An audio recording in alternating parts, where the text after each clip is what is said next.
أعوذ بالله من الشيطان الرجيم. بسم الله الرحمن الرحيم.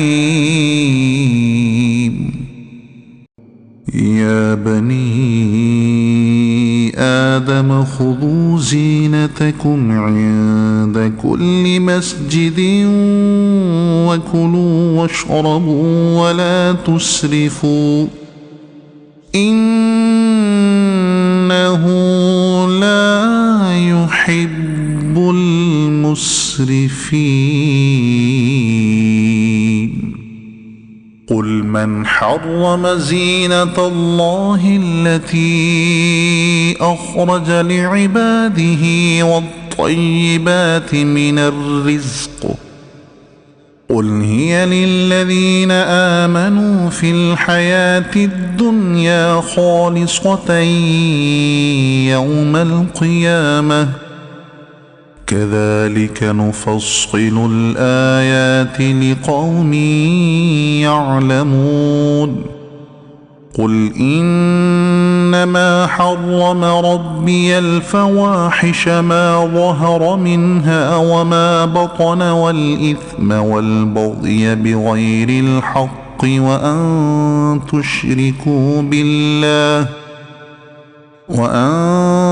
تشركوا بالله ما لم ينزل به سلطانا وأن تقولوا على الله ما لا تعلمون. ولكل أمة أجل فإذا جاء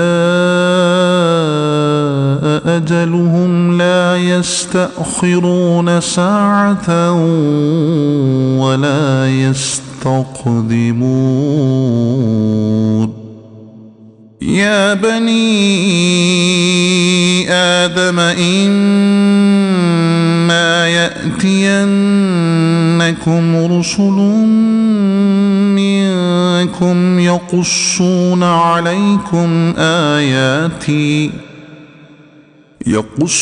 عليكم آياتي فمن اتقى وأصلح فلا خوف عليهم ولا هم يحزنون.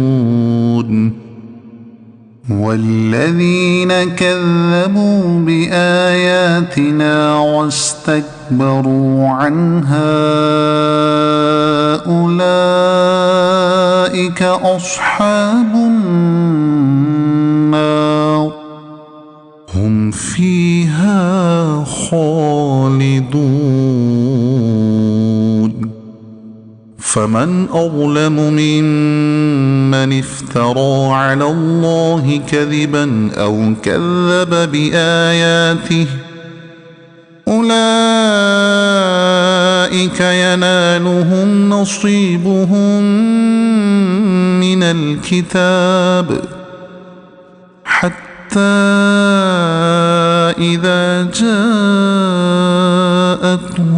رسلنا يتوفونهم قالوا أين ما كنتم تدعون من دون الله قالوا ضلوا عنا وشهدوا على أنفسهم أنهم كانوا كافرين.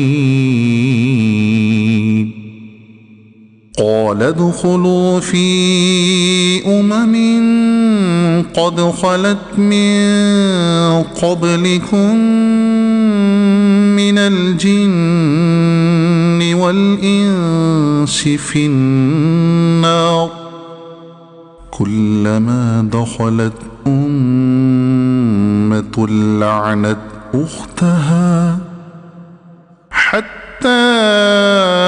إذا اداركوا فيها جميعا قالت أخراهم لأولاهم ربنا هؤلاء أضلونا ربنا هؤلاء أضلونا فآتهم عذابا ضعفا من النار قال لكل ضعف ولكن لا تعلمون وقالت أولاهم لأخراهم فما كان لكم علينا من فضل فذوقوا العذاب بما كنتم تكسبون إن الذين كذبوا بآياتنا واستكبروا عنها لا تفتح لهم أبواب السماء